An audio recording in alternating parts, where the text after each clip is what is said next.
for you, man. You look big. You look buff. Anytime, like, were you a stripper? There was a time in my life where I may or may not have been a stripper. For a couple summers in Vegas. In Vegas. Yeah. For a few weeks at a time. Yeah.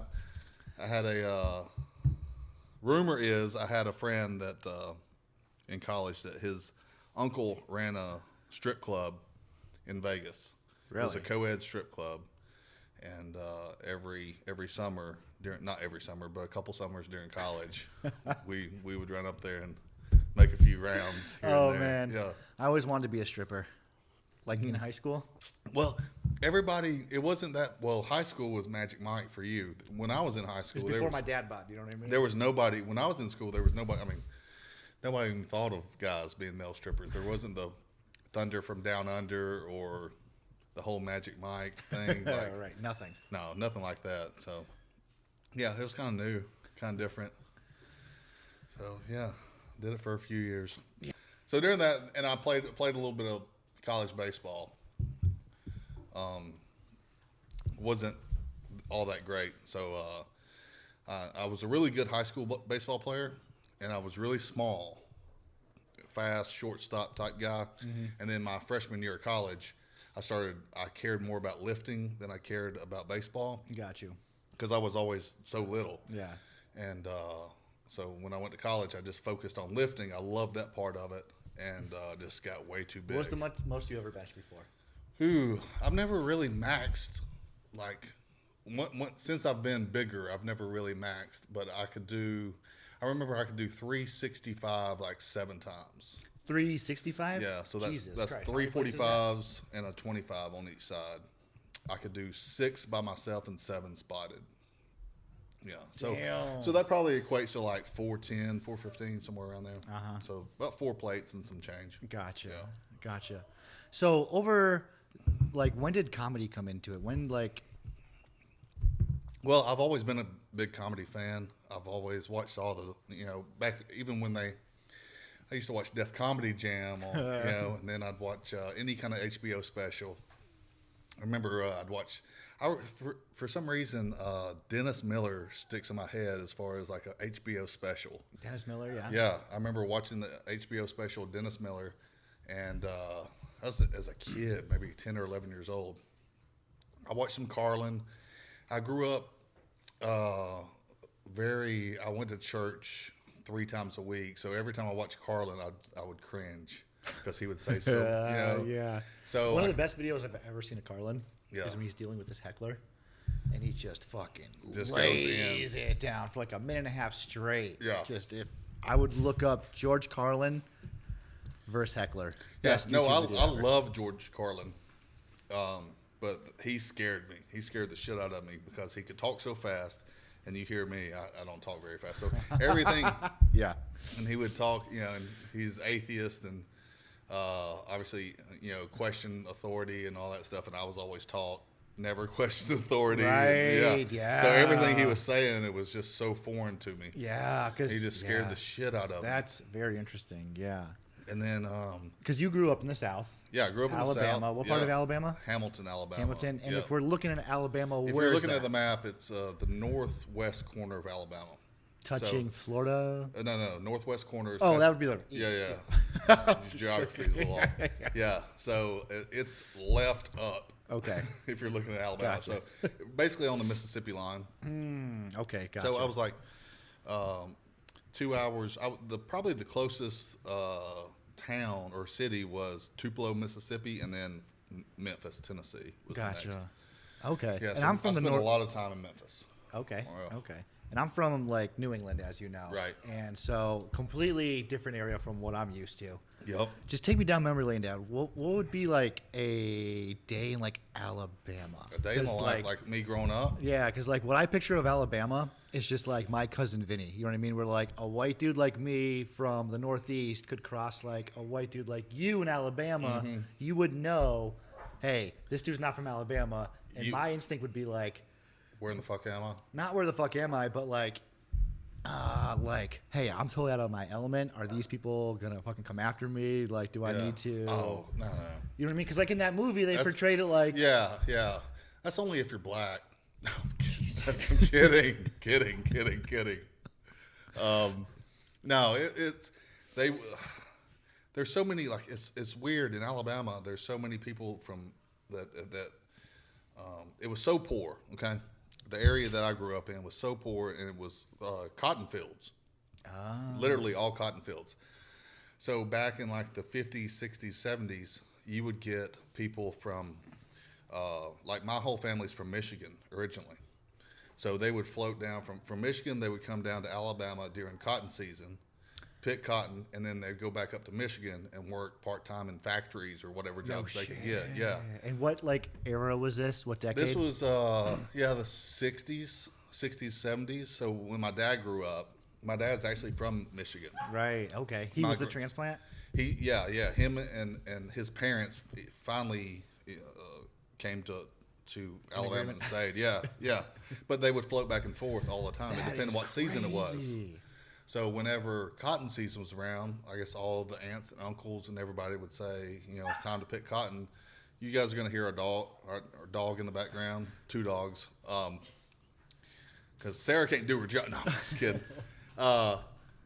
Yeah, so they would just, whenever it's cotton picking season, they would come down, pick cotton for a month or whatever, 2 months. How did your family get hooked up with a job like that? Like, because it's Michigan, that's fucking north. Right. And it's like. Well, they're originally, that's what I'm saying. I probably didn't say it correctly. They're originally from Alabama. Oh. But they would really go up to Michigan for factory jobs. Oh, and then come back down and nothing was to consistent. Alabama. Yeah. Holy shit. And come back down to Alabama during cotton season Gotcha. or whatever. And they would just float back and forth all the time. Holy shit. And then finally, I guess my grandfather got a job. Said no more. And then said no more. I'm not going up there. So yeah, he was funny. Now talking about like comedy, I get it from my granddad and my father. My father still tells me jokes on FaceTime like every other day. Yeah. He's always telling me some stupid dad joke. Yeah, all the time. right. And he was a cop, so he has a lot shit. of cop lingo, dirty verbiage. Yeah, dirty verbiage. Gotcha. Yeah. So I got to ask, man, as everyone can fucking tell, like your accent is thick as Very thick. fuck, right? Mm-hmm. So if you're growing up in Alabama, everyone has that thick accent, your family. Yeah. My question for you is, when did you realize that you talk different to here's the rest of the United States? Well, see, And how did it come up? You know what I mean? guess when, like even my dialect, when I go back to Alabama, they think that the guys I grew up with and all that, You're watered down. They think it's very watered down, that I'm a city boy. Yeah.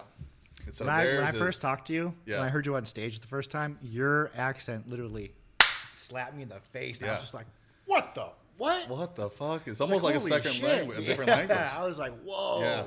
And see, that's a lot of things too that I would, if I was to do a set in say Nashville or Birmingham or something like that, I could say lingo that wouldn't get a joke out here. But I could say things back home or in the South. Right, and that, they get it. Tighter than Dick's hat band. Like, Yeah, that's don't know see? what that means. Yeah. Just Was something that like your that. waistline or some shit? It could be anything. Oh. It could be that shirt's tighter than Dick's hat band, or just stupid verbiage all the time that nobody gets out here. Gotcha. But they would be cracking up laughing. Yeah. So no, it is very thick, but it's not as thick as if I went back home. Right. Then, How old were you though when you were like, "Wow, I have an accent"? And where did you find that when I out? went to Alabama, when I went to the University of Alabama. Oh, Yeah, okay. yeah. It wasn't like on the news. By and you no just, like- means is no. I knew I had a thick accent, but I was always like I knew like the California accent and the northeastern accent. I knew everybody had a different one, but I thought all Alabamians or Southern had about the same. Gotcha. I went to I was in class. I forgot what class it was at the University of Alabama, and I just noticed that they were from Alabama too. A lot of these people, but they went to private schools in Birmingham or whatever, and they talked regular.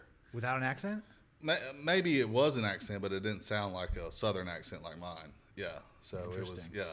Yeah. Mountain Brook is the kind of name of like Courtney Cox. She's from Mountain Brook. Really? Yeah. No accent. No Yeah. shit. Now, what type of music do people listen to in Alabama? Growing up, it was all country. Yeah. Like it was all 92.1. That's What's some country. names? Alan Jackson, Billy Ray Cyrus, Alison Krauss.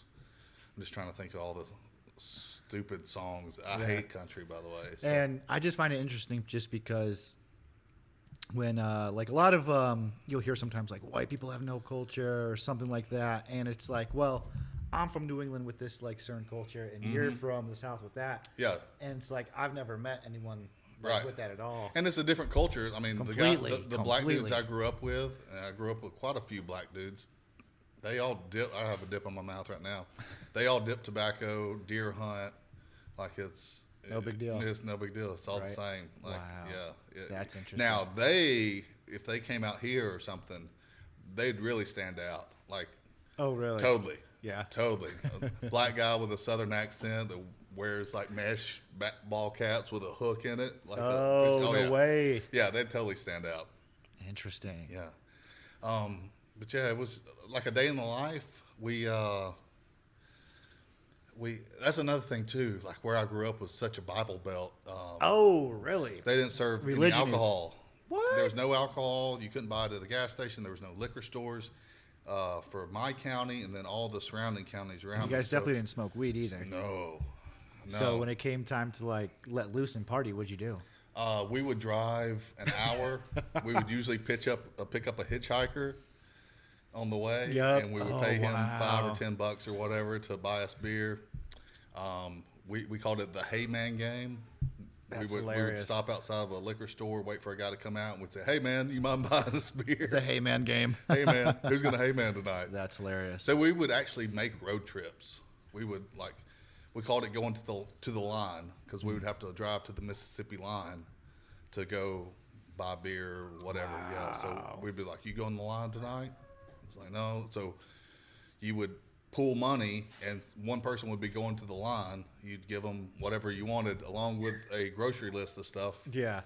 and they'd go get it. That is wild. We used to hide beer. We had one place called Beer Road back Yeah. in the middle of nowhere, and you would hide like Kenny's area was off Beer Road and 32nd Street. So you would go hide your beer there. Like everybody had at their a own spot? Yeah. That's hilarious. Everybody Oh had their my own little God. spot. Like it Yeah. was redneck. Right? Dirt roads. Yeah, Tons. We had tons of dirt roads, and you had you could get to anybody's house and never touch pavement. Yeah. Say it again? Yeah, you could get to any of my friends' houses. You could get to them. You could go by pavement on just street roads, Right. or You could take that back road. You could take back roads, or you could take 4-wheelers Nah. and get to anybody's house. Yeah. They were literally 4-wheeler trails all through Oh, the that's country. awesome. Yeah. Nice. Yeah. Nice. And you would have to have driven it to know where you're going. Yeah. Well, that's one thing we have in common because back home where I'm from, I do live it's Massachusetts. It's the western part, which Yeah. is the Berkshires and stuff. And we lived on the snowmobile trails. Yeah. Okay. Same difference. Yeah, exactly. You just go through the woods. I'll see my uncle or my cousin on the other side. Right. And they got their spot, and then we just go up the mountain. Yeah. And go from there. You see the trail, and you just Yeah. take the trail and go. What was one of the biggest culture shocks when you moved to Arizona, say, and like being from Alabama? Being from Alabama, well, I was fortunate enough. I've lived quite a few different places. The biggest culture shock, obviously, everybody's going to say the heat, Right, But, it but is. as far as like Not. culture, I'm surprised that everybody is nice. It's a little different, and I think it has something to do with the weather, maybe. There are a lot of nice people in Arizona. There are. Like You know, I saw that too right away. I was just like, Yeah, and I'm a big nature versus nurture guy, and I think it's like I think you can take most anybody and put them in a sunny environment, and they're going to be nicer. this is true. They'll live longer. Yeah, You go yeah. to North Phoenix, people. You go to the gym. Okay. Who do we see? Old people, It's not everywhere. young people. It's old people. When I say old people, don't get offended. I'm talking 65, 70 plus. Makes me look 75. young. Yeah. And Kenny's getting up there. No, I'm Yeah, just kidding. yeah. In my 40s. Right? Yeah, dude, it's true. Yeah, and people come to Phoenix to retire for one, so you're going to have an influx of old people. But they are at the gym everywhere. Yeah, and it's crazy. And so many gyms here. True. I don't know how many. I mean, LA Fitness, yeah. EOS, Planet Fitness. LA Fitness probably has 40 gyms. EOS probably has 40. Yeah, they're all over the place. So there's Some of the best trails to hike too. oh yeah, not that I'm going to. If you're but looking to move anywhere, I'm just kidding. yeah, come to Arizona. Yeah. Make the rent go up even more. Yeah, no shit. Trying to find a house now. Yeah, try finding a house in Phoenix right now. A little tough. One of the biggest culture shocks, like when I came out here, and this is gonna sound so just a small town, but I was like, wait, you're telling me not everybody loves Tom Brady? Yeah. Like what? Yeah. What the hell? Patriots, that's our nation's team. Dude. What are you talking about? So my dad is a huge Patriots fan, huge Tom Brady fan, and long story short, he used to when he was a trooper, one of his jobs was he did security for the University of Alabama back when Bear Bryant was coaching. Okay, so he ran the sidelines with Bear Bryant, and he became buddies with this guy that played for the Patriots. He's a All-Pro, or excuse me, a Hall of Famer, John Hanna. He played offensive tackle for the Patriots. Anyway, so my dad's been a Patriot fan for forever. Well, he has 3 sons, me, and then I have 2 little brothers. And used to, back when I was like in college, he would have pictures of me on the wall, like the living room wall, and like me, like my home run ball from this game or whatever, like kind of a shrine. Okay. Yeah. And then I had the first grandchild. So it was a shrine to the first grandchild. Yeah. Everything that kid's ever done was up on the wall. I went back home a couple years ago, and I first thing, as soon as you walk through the door, you see that shrine wall. Mm-hmm. It's got pictures of all his grandchildren and his sons, and then Tom Brady's picture in the middle, signed That Tom is Brady. hilarious. Oh my god. That's his dude. Fucking Anytime savage. you talk to him, he was wearing a Patriots hat all the time. Now it's a Tampa Bay hat. Yeah, Buccaneers. Yeah, That's yeah. hilarious. That is hilarious. That's awesome. Yeah, he's a Tom. He refers to him in first person, Tom and Giselle, like he knows them. You see what Tom did on the news today? Yeah. Tom's throwing harder than ever. Oh, he called me one day. He said, Kenny. I was like, what's up? And he's kind of losing it. He's got Alzheimer's. Uh-huh. And he said, did you know that Giselle's getting her helicopter license? He's like, I can't believe Tom's letting her do that. I'm like, oh my God, Dad. It's like, come on, bro. Right? Yep. He loves some Tom. All right, Kenny, this is some other stuff I had wondering. Because you are, like you said, you're a little bit older than me. Yeah. From the South. Completely different background. So when it comes to, and you're right in the, well, I don't know, right in the, geographically, I'm screwed up again. Yeah, but, we are in the middle. Right? We're right in the middle. So, West Coast or East Coast hip hop? Hip hop. Oh, man. Well, you know, Tupac started East Coast. Started in the East Coast. Yeah. And I was the East Coast guy. I was Tupac, Biggie, Nas, and then once the Chronic came out, I started leaning a little towards the West Coast, and then Snoop came out, and then the defining factor was when Tupac came out to Death Row out on the West Coast, and I went straight West Coast. Yeah. Total West Coast. Gotcha. Now in the South, it's all dirty South. Right. It's Ludacris, it's Outkast. It's like they stay Louisiana, Atlanta South. That's the only music they'll listen to. So, Gotcha. no, I'll take that back. Not the only music, but that's who they rap is like the dirty South. Right. Now, what about when it goes to comedy? New York, LA. Man, I'm torn there too. Now you got to throw in Texas.